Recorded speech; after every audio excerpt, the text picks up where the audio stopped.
85 en este momento el dólar blue. Las acciones recortaron un poco la caída, alrededor del 5, del 6%, igual que los bonos.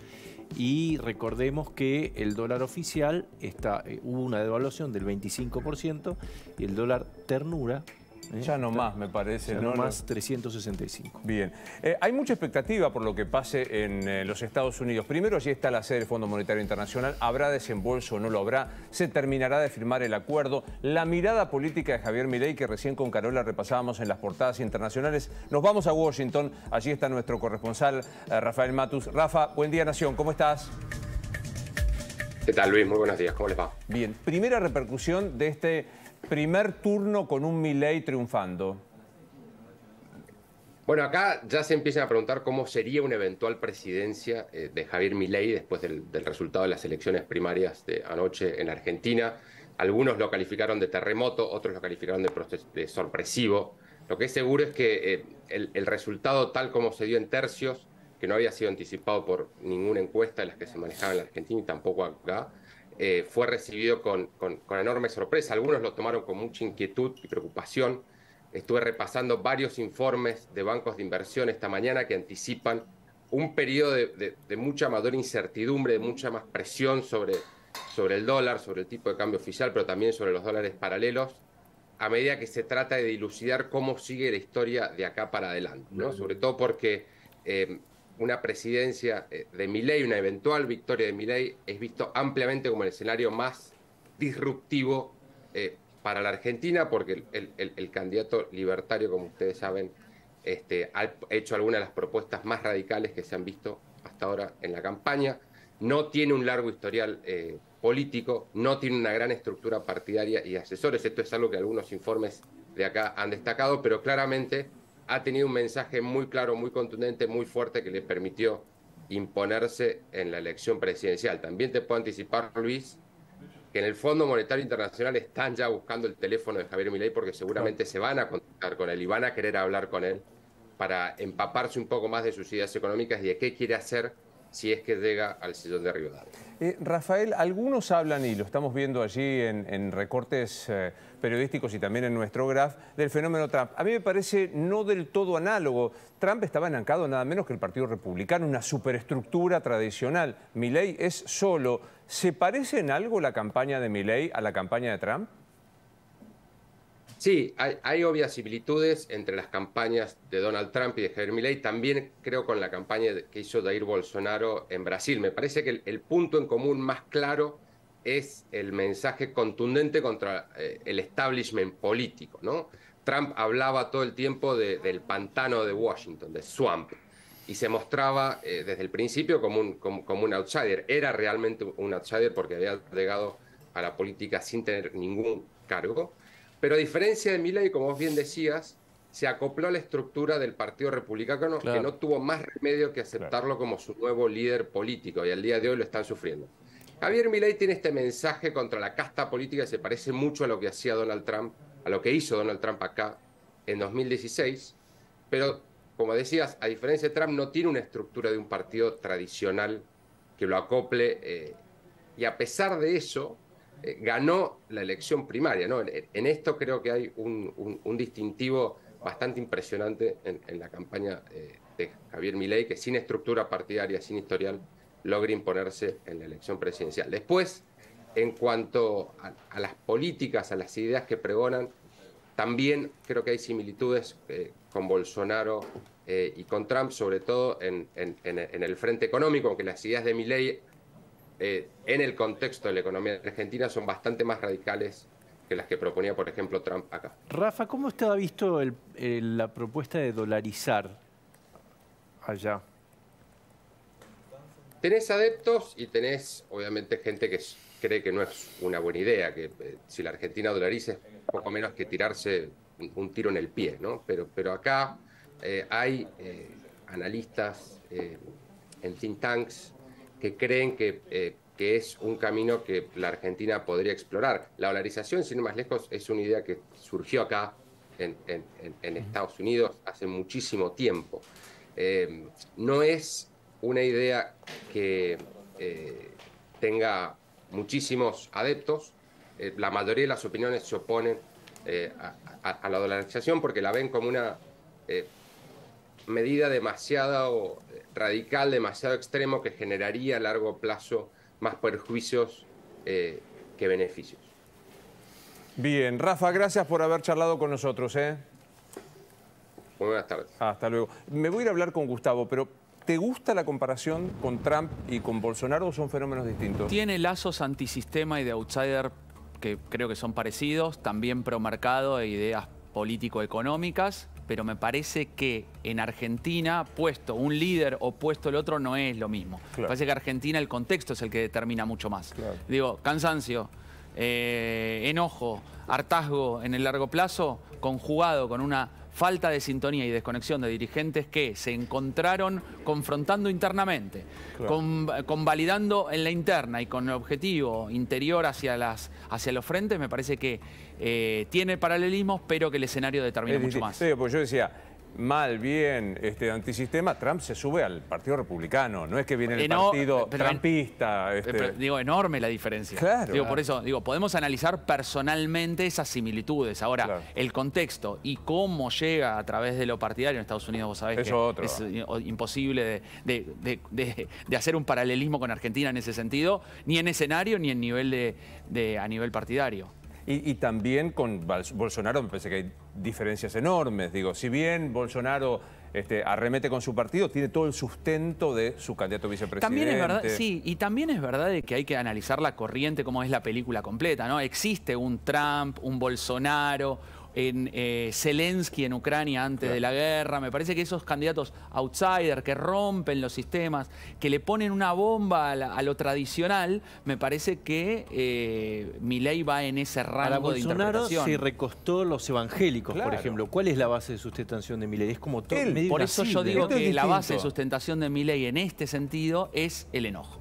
Claro. Ahí está basado muy fuertemente en enojo, que genera transversalidad. Yo no sé si hay algún país del mundo en donde, teniendo todas las oportunidades, la dirigencia política mire siempre para otro lugar, o cuando se enfoca en cierta gestión no consiga los éxitos que la población les demanda. Y aparte yo veo, y corregime si, creo que es un voto emocional siempre, pero era una emocionalidad al palo, quiero decir. Bueno, solo la representa a él, digamos, no traslada necesariamente a Marra, no traslada a sus candidatos, mirá, y ahí mi signo de interrogación es píparo, ¿no? Yo sabés que doy muchas charlas sobre cómo es la estrategia del voto, ¿no? Entonces lo emocional, lo racional. Siempre decimos algo muy histórico, que es una base racional con un pico emocional. ¿Qué es lo que se ve? Bueno, se ven las emociones, eso es lo que queda en primer plano. Sin embargo, hay una base racional.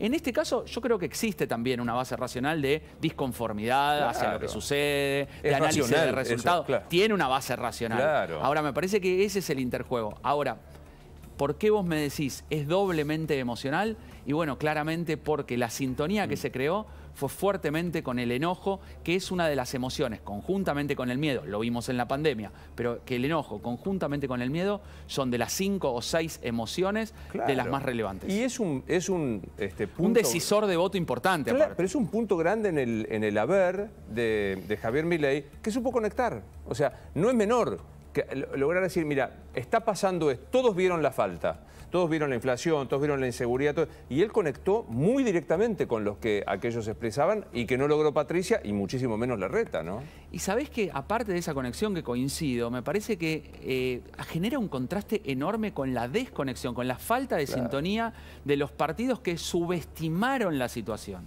Hace 10 años, 15 años que sucede lo mismo. Vos me decís, bueno, Macri en el 2015 fue cambio, estamos cansados de lo que venía. En el 19 fue cansancio de la crisis de Macri que nos prometió. Alberto, que dijo consenso, tender puentes, no voy a ser presidente de la grieta, lo mismo, no consiguiendo resultados y con la confrontación interna. La confrontación interna del gobierno del Frente de Todos, pero se sumó la de Juntos por el Cambio. Entonces vos me decís, no sintonizan, desconectan, dicen, estos son los problemas, le tengo excusas, tengo razones. Tengo explicaciones, no quiero explicaciones, lo que quiero es las soluciones a los problemas. No, pero aparte estoy concentrado en otra cosa. Me concentro en la interna, me concentro en la endogamia política. Bueno, ¿quién conecta? Bueno, dejaron la oportunidad de que esto suceda. Total. Bueno, hay un dato también muy interesante para analizar, es cuánto influyó el golpe de la inseguridad diario, que tomó nombre y apellido la semana pasada con Morena o con el doctor Juan Cruz. Nos detenemos en uno de estos dos casos. ¿En cuál, Gustavo Carabajal? Buen día, Nación. Luis, en el de Morena. Vamos a ver cómo fue el resultado de las elecciones en la Escuela de Educación Primaria número 60, Almafuerte, ahí en Molineo del 3200, en Villa Diamante, partido de Lanús, donde fue el foco de las protestas la semana pasada, entre miércoles y jueves, cuando primero fue el homicidio de Morena y después cuando los vecinos salieron a protestar. Estos son los resultados en una escuela que estuvo cerrada por duelo, donde finalmente no se votó y donde aquellos que iban a emitir su sufragio en esta escuela fueron trasladados a la Escuela de Educación Especial 504, porque la escuela donde concurría Morena, donde la mataron antes de llegar, estuvo cerrada por duelo. No se abrió, no se habilitó directamente para votar. Pero mirá lo que ocurrió con los resultados a presidente de todos aquellos que estaban para votar en la escuela de Morena y que fueron trasladados a otro establecimiento. Para presidente ganó Unión por la Patria, 44,32%, sacaron en conjunto los dos candidatos que se disputaban la interna. Massa 32%, Grabois 12,28%, el doble de lo que sacó a nivel nacional en el caso de Grabois, un poquito más del doble, donde obtuvo 5,94 a nivel nacional. Juntos por el Cambio 23,34%, suman los dos candidatos, Bullrich 18,08 y Larreta 7,26, y La Libertad Avanza con Milei ocupó el tercer lugar con 18,75 entre lo que eran las fuerzas con los candidatos a presidente. Vamos a ver cómo le fue con el tema de la elección a gobernadores en las PASO, donde uno de los candidatos era Néstor Grindetti, intendente de Lanús, y fíjense cómo le terminó yendo. A ver. Ganó también ahí en las mesas habilitadas en la escuela, Unión por la Patria. Fue el candidato más votado, Axel Kicillof, el candidato a gobernador, 41,48%. Acá Kicillof no tenía candidato en la interna a gobernador. Juntos por el Cambio fue la segunda fuerza más votada, 30,16%. Grindetti sacó más votos que los de Santilli, 22,14%, incluso un porcentaje superior a lo que fue lo que él sacó a nivel provincial, y La Libertad Avanza con Carolina Píparo, 19,98%. Y candidato a intendente, miren cómo estuvo ahí la elección. Entre todas las fuerzas, la más votada fue también Unión por la Patria, pero con 4 candidatos. Bien. Julián Álvarez, Valladares, Russo, que era presidente, Nicolás Russo, que era presidente de Lanús, y De Genaro. Y Kravetz fue individualmente el candidato más votado, 24,10%, y Moroni sacó 6,65%. Gracias, Gustavo. Sigo preguntándome, y quizá me ayude Gabriel y Pancho para analizarlo, el traslado de los votos. O sea, Javier Milei cataliza a él, Javier Milei. Está clarísimo que sus propios candidatos en los otros distritos no funcionaron. A mí pone un signo de pregunta Carolina Píparo, que saca el 24, si la memoria no en la provincia de Buenos Aires. ¿Qué es Carolina Píparo? Su historia que conmueve, la emocionalidad sumada a la racionalidad, ¿qué es? Es la boleta de Milei, primero. Y el no corte. El no corte, claro. La tendencia a cortar boleta es todo un movimiento que tiene que hacer el ciudadano para cortar boleta, que otra vez subestimamos la racionalidad de explicarle qué tiene que cortar. Entonces, no te olvides que somos de alguna manera como bastante fiaca, lo llamamos de una manera fácil. No, fiaca, queremos ir, ponemos el voto en la urna, no elaboramos mucho pensamiento, somos como avaros cognitivos, ¿no? Es un lío cortar. Sí. Por eso digo, tiene cierta complejidad. Físicamente era un lío, ¿eh? Claro. Yo creo que es más un lío cortar cognitivamente que físicamente, porque uno ve con la tijera, pero no entiende saber si el voto es válido o no válido. Sentirse tonto porque no saber hacerlo también genera. Eso requiere atención, interés por hacerlo. Entonces digo, primero está en la boleta con Milei, y me parece que trasladó bastante en una provincia que Axel Kicillof logró un caudal electoral que creo que fue el único que festejó de Unión por la Patria. Pero hubo corte, no es que no existe el corte. Claro. Lo que digo es, ¿Qué es lo que explica el 24,4% de Carolina Píparo? Bueno, primero, la libertad avanza. Javier Milei explica eso. Después sí, yo creo que parte de la historia relacionada con la inseguridad, de mostrarse, digamos, firme y comprometida en un espacio, me parece que tiene cierta valoración. Claro. Está tuiteando Patricia Bullrich, después lo vamos a ver de qué se trata. Y sí quiero hacer, y esto corre por mi cuenta, un análisis del horrible sistema electoral que tiene la República Argentina, que acá la dirigencia tradicional es la responsable.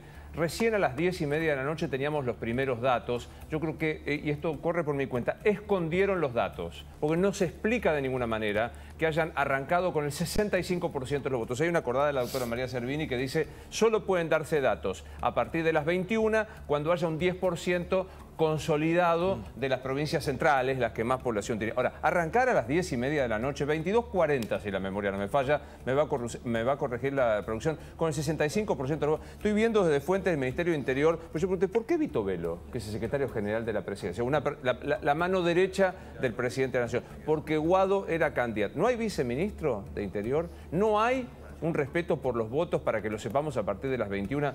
Boletas, no quieren el sistema de boleta electrónica porque se sospecha de su vulnerabilidad. Tampoco quieren la boleta única. La boleta única papel como se usa en Santa Fe, como se usa en Córdoba, que supone que no te afanen las boletas. Esto también funcionó a la hora, creo, esto es una opinión, creo que a la hora de votar por Milei, si votó en contra de esto, estamos aburridos que se afanen las boletas. Pero estamos aburridos que se corte la boleta, que te den la... Me parece, ¿no? Van en la misma sintonía, ¿no? La falta de lograr... Hacer este tipo de cambios requiere de consensos políticos. Pero claro. Y consensos políticos se requiere y eso genera una gestión eficiente. Vos decís, bueno, hemos decidido, entre muchos, entre la mayoría, tomar esta decisión que es una mejora sustancial para el sistema. Y así en un montón de circunstancias. Pero lo que hay es más quietud. Digo, cuando la parte ideológica reemplaza, yo no digo que no deba existir para nada, pero la parte ideológica reemplaza la eficiencia en la gestión de demandas ciudadanas necesarias, como el sistema de votación, como la seguridad, sin duda con la economía. Claro. Sin duda la economía. ¿Viste? Hoy, yo lamento, porque no me gusta, yo dije que no voy a hablar más, reportar el off, porque estoy aburrido de los funcionarios que solo hablan en off, ¿no? Pero hoy un puntero del tercer cordón de la provincia de Buenos Aires, que responde Unión por la Patria, me decía, ¿sabés que no le dejamos ni siquiera las boletas a Milei en las urnas y sin embargo ganó? Bueno, también eso es un condimento del hartazgo de por qué mucha gente optó por Javier Milei, porque se aburrieron de que se roben las boletas. Está tuiteando Patricia Bullrich en este momento, ahí lo vamos a ver enseguida. Lo voy a leer desde acá porque saben que soy una persona mayor que no tiene buena vista. Gracias a todos los que nos apoyaron con su voto en este nuevo camino, una propuesta de cambio verdadero. Gracias a todos los argentinos que nos pidieron que trabajemos por un cambio profundo. Gracias a todos los candidatos de Juntos por el Cambio, a quienes convoco en esta nueva etapa para ganar las elecciones generales. Juntos vamos a hacer un gobierno que mejore la vida de la gente. Gracias de corazón a quienes creyeron y confiaron en la fuerza del cambio. Y un agradecimiento muy especial a todos los equipos de trabajo, los voluntarios, los fiscales y a los que nos apoyaron en las calles, en las redes y en cada rincón del país. Sin ustedes esta gesta no habría sido posible. Me toca ir a la pausa, pero ¿te imaginas esta versión que surgió, que le ofrecería la jefatura de gabinete eventual a Horacio Rodríguez Larreta, Patricia? No solo me lo imagino, debiera ser alguna movida por el estilo, ¿no? Me parece que lo primero, de hecho este tuit lo confirma, ¿no? Primero los propios, es de manual. Claro. Primero los propios, configuramos el ejército, el equipo del candidato y luego salimos a buscar las voluntades que no nos apoyaron. Pero primero hay que consolidar el núcleo duro al propio. En este caso, ¿cómo sería? Bueno, este tuit de agradecimiento a Juntos por el Cambio. No empieza a hablar del enojo, el hartazgo, los entiendo. No. A convocar, ¿no? A convocar, ¿no? Es decir, nosotros somos el cambio. Bueno, eso es otra cuestión, pero esto tiene que ver con la madurez del espacio, con el modo en que fue transitada la interna. Cuando yo decía en esta misma mesa, me parece que están siendo imprudentes y subestimando el escenario político. Bien. Me respondían dirigentes de Juntos por el Cambio acá no, mirá, estos son diferencias en la diversidad, esto es lo que importa, acá lo ideal es que nosotros evaluemos y que la gente decida porque nosotros somos un... Fracasó. Que no es fácil. Llegaron los nuevos smartphones.